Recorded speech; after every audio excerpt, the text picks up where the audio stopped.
Welcome to Head Over Feels, the podcast where we discuss matters of the heart while also using our heads, blending emotional awareness with intellectual relationship skills. We promise raw, real, and sometimes ridiculous advice on love, sex, and relationships. I'm Megan Sundra. And I'm Fernando DV. We're here to tag team you with juicy insights, tantalizing tools, and sometimes embarrassing anecdotes in order to help you have the best love life ever. Hey, Rebel Hearts, Meg here. Thanks for tuning back in and being patient during our 2-week break. Just wanted to give you an update.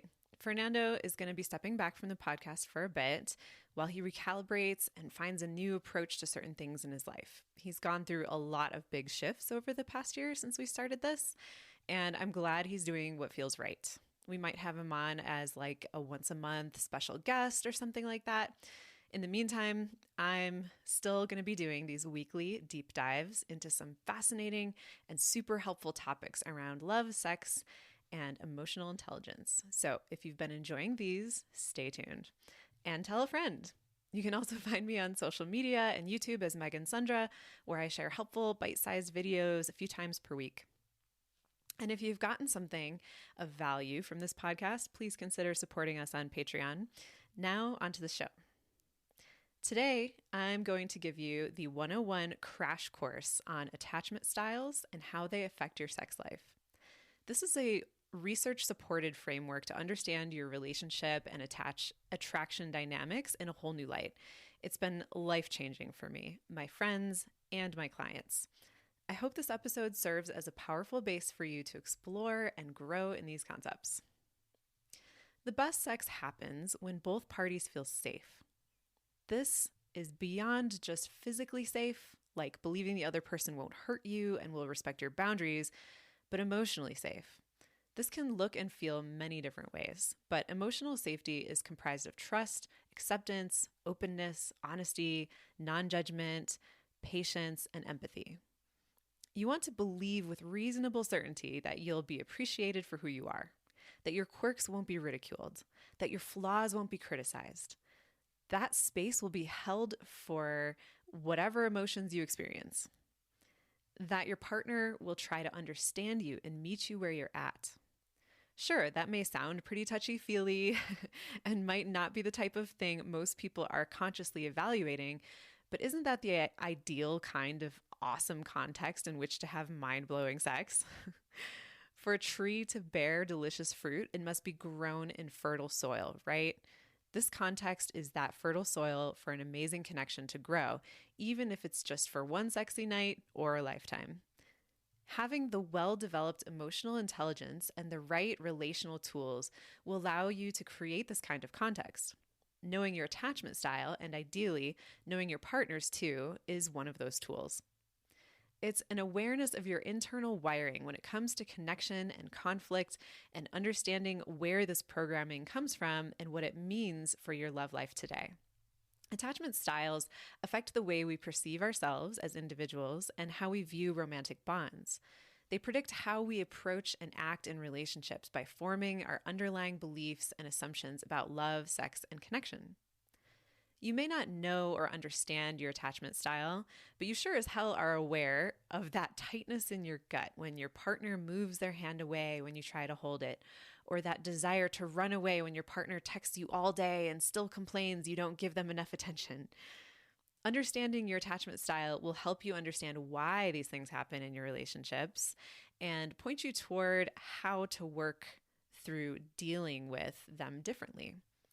You may even find much of the pain and friction disappear. Attachment theory comes from the work psychoanalyst John Bowlby and psychologist Mary Ainsworth did in the 1960s and 70s. They researched the effects of family bonds on the emotional development of children and found that during the first year of a child's life, children learn how to connect with others and express their needs.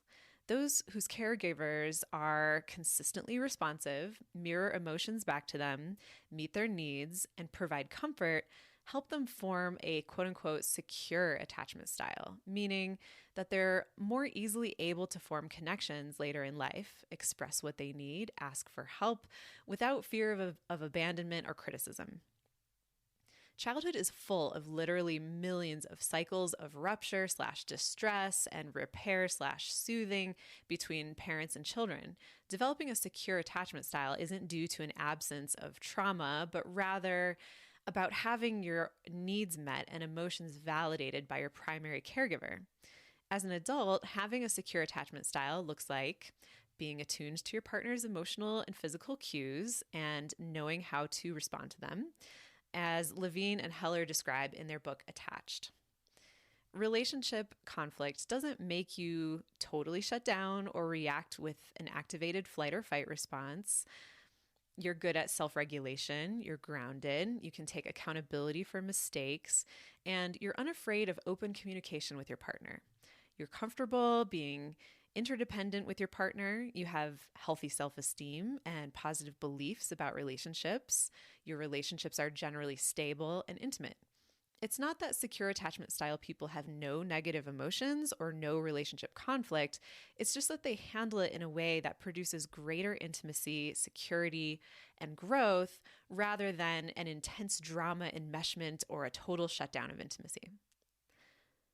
But if this key period of childhood development is consistently disrupted, it may hinder the development of secure attachment, instead giving rise to the other attachment styles: anxious, avoidant, and disorganized. These three are often referred to as maladaptive or insecure attachment styles. They're incredibly common, but it doesn't mean you're broken or incapable of a healthy relationship.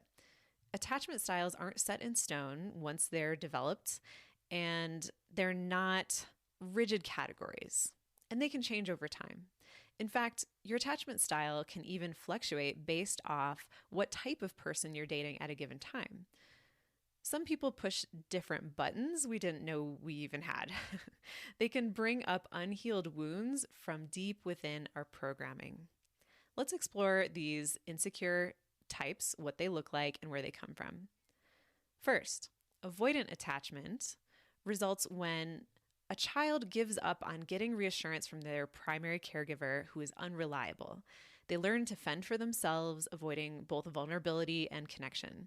If you're an avoidant attachment type, you may be fiercely independent, untrusting, guarded, self-reliant, and maybe perceived as aloof or mysterious sometimes. You're pragmatic, direct, highly logical. You may not be very affectionate, expressive, communicative, or commitment-oriented. You often perceive your partner to be needy or clingy and feel smothered by them at times. You probably don't fall in love quickly or have an urge for commitment or believe in that happily ever after narrative. Avoidant types tend to have fewer long-term relationships and prefer to either abstain from sex or have short-term and casual sex encounters, and they don't particularly enjoy passionate or playful foreplay. In conflict, you might get emotionally flooded and hang up the phone, slam the door, storm out of the room, or totally shut down, feeling an intense urge to break up with your partner and get away from all these painful feelings. There are two variations of the avoidant attachment style: fearful avoidant and dismissive avoidant. You may be the fearful avoidant type if you feel the urge to pull away to avoid your partner's potential rejection. It's the "I'll leave them before they can leave me" narrative. You might feel overwhelmed by emotional intimacy, feeling helpless, anxious, or distrustful. This attachment style often results from caregivers who were inconsistent, abusive, or had their own unprocessed trauma. You may be the other variant, dismissive avoidant, if you find it very difficult to be vulnerable with others. You may be used to doing things on your own, rely exclusively on yourself to meet your own emotional needs. You have difficulty interrelating, need a lot of space, and give a lot of space to your partner rather than reaching out and seeking intimacy with them. This attachment style often results from caregivers who were unemotional, distant, unresponsive, or negligent. The second main insecure attachment style is anxious attachment. You may have this type if you're often afraid your partner will leave you, cheat on you, or is secretly falling out of love with you. You might indirectly request reassurance from your partner frequently or seek confirmation everything is okay between you, that they still love and are committed to you.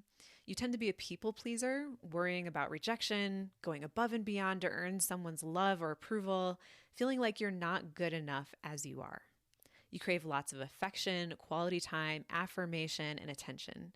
You process emotions externally by talking with other people about them. In conflict, you can't let it go until it's resolved. You might betray your own boundaries or ignore your own needs to hold the relationship together. You might often be the one texting, "Are you mad at me?" and feel very uncomfortable if your partner doesn't reply quickly. This style comes from a childhood in which you were constantly monitoring your caregiver to reassure yourself that they're not going to abandon you. There was a fear and uncertainty at the root of that important early relationship. Anxious types often use sex for approval, fall in love easily, and generally mistrust their partner. You might find yourself with a partner you feel obsessed about, preoccupied about where they're at and what they're doing, and when they seem unavailable or disinterested in you, you respond with outbursts of anger or jealousy. Maybe you've been called needy, clingy, or overly dependent, yet you feel unappreciated and misunderstood by your partner. Having sex with your partner makes you finally feel approved of, appreciated, reassured, connected, and desired on a deep level. Lastly, disorganized attachment style is a mix of anxious and avoidant types. It's when you fluctuate between these two, depending on the partner or situation in the moment. You might be hot and cold toward your partner, wanting them desperately one moment, needing a ton of space the next. You fear being abandoned or unwanted, but simultaneously want to distance yourself or dump them first. It's probably confusing to you as well as to your partner. Interestingly, anxious and avoidant types tend to be magnetically attracted to each other and end up in tumultuous push-pull relationships.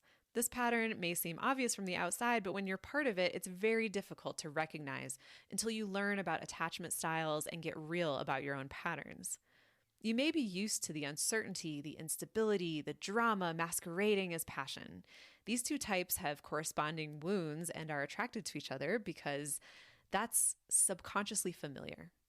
Then they fall into these long repeating patterns and push each other's buttons, resulting in codependence, disconnection, and dissatisfaction.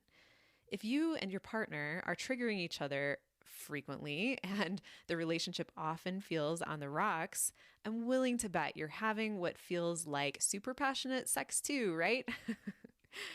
Sex can play a role in this dynamic that temporarily soothes and reconnects between people playing tug of war or a game of chase. But the rush of pleasure chemicals in your brain is just a band-aid unless the deeper issues get addressed and fixed. If you're an anxious type, how can you feel accepted enough to try something new in the bedroom with your partner if you're worried about them rejecting you or dumping you if you have a fight later this week? Or if you're an avoidant type, how can you experience greater pleasure by fully letting go into a state of merging with your partner during sex if you're afraid they'll just keep demanding more and more of you emotionally, taking over your whole life? Great sex is built on intimacy, trust, mutuality, vulnerability, and security. If this sounds like boring sex to you, let me open your mind. Think about it. Let's say you're an anxious type and you want to get tied up by your partner and feel super exposed, letting yourself get totally immersed in pleasure and openness. But you already feel vulnerable and exposed in the relationship emotionally. How are you going to feel like your partner is going to provide that safe container for you to explore in the bedroom if they've recently mentioned during a fight they've been thinking this isn't the best relationship for them, and what if there's someone better out there? Now that's a passion killer for sure. And that's just one example. It goes both ways.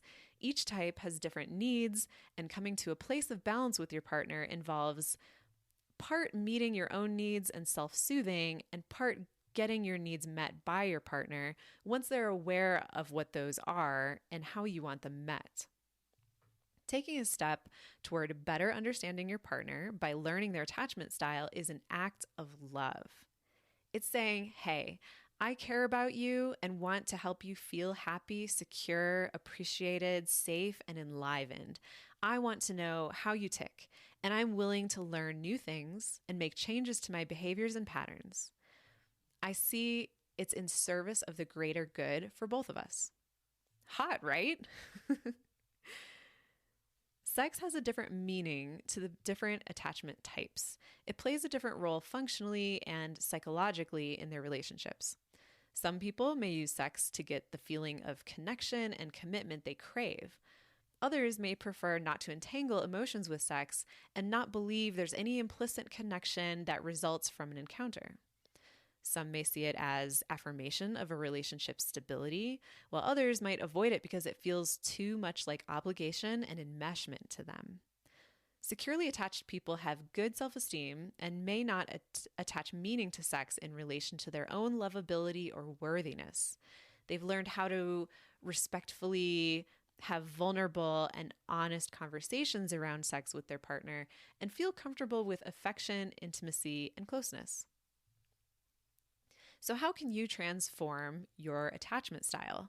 Support your partner in their journey if they wish to become more secure too, and achieve this healthy, fulfilling, secure connection? Well, it's totally possible, and luckily there are tons of tools and resources out there for you. The process involves internal work, self-guided and through therapy or coaching, examining your fears, insecurities, needs, communicating in new ways with your partner, negotiating ways to get needs met, learning tools for emotional moderation and nervous system regulation, and recognizing and unlearning old patterns and assumptions. It doesn't happen overnight, of course, but even starting somewhere on the path can create noticeable results, especially if the efforts are part of a conscious, intentional relationship with a willing and open-minded partner. I've experienced this myself, in fact. Once I learned about my attachment style several years ago, I started devouring content about it and made note of my own patterns. I started seeing them come up during conflict, and I was able to talk about and unpack my observations after conflict. I was able to look back at past relationships and dating patterns and notice which role I was playing and when. I gained clarity about how my style changed and shifted over time with certain partners. For example, at one point, as much as I thought I was fairly avoidantly attached at the time, I met a guy who was extremely avoidant. Being held at arm's length made me want to try and grasp her attention even more.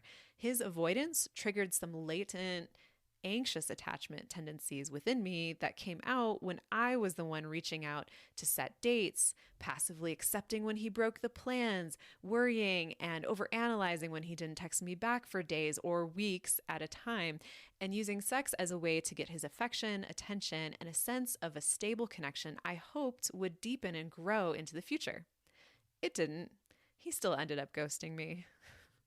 It was the last straw for me. I had to start living differently. So I spent years working on my self-awareness and emotional intelligence and found a mostly secure partner who was equally willing to invest in our relationship and grow together. Sure, we trigger each other's attachment wounds a lot during conflict, but we're able to talk about it and work through it. We have shared language and understanding around why we act and react the way we do, and we've created corresponding agreements to prevent some of these triggers, to be able to call out what's happening and to heal and reconnect more effectively afterwards. All this emotional growth I've been accumulating is what I try to distill and share in my videos, social media posts, and this podcast. I've read the 100 self-improvement books, so you don't have to. But in all seriousness, I hope this has been an enlightening overview of the concept of attachment styles. But in order to get the most value out of this, you definitely should take a quiz to determine your own attachment style. An excellent one is at the beginning of the book called Attached by Amir Levine, Rachel Heller. And there are others online, short and easy quizzes, but I think the most in-depth one is in that book, Attached. I recommend getting a deeper understanding from additional books such as Wired for Love by Stan Tatkin, following attachment-related Instagram accounts, actually, and perhaps working with a relationship coach to walk you through understanding your feelings and what to do with them. This is a lens you can use to see your relationship dynamic in a new context. It's been a game changer for myself, friends, and clients. This one is worth really digging in. As always, thanks for listening, and I will see you next week with more emotional intelligence topics on Head Over Feels.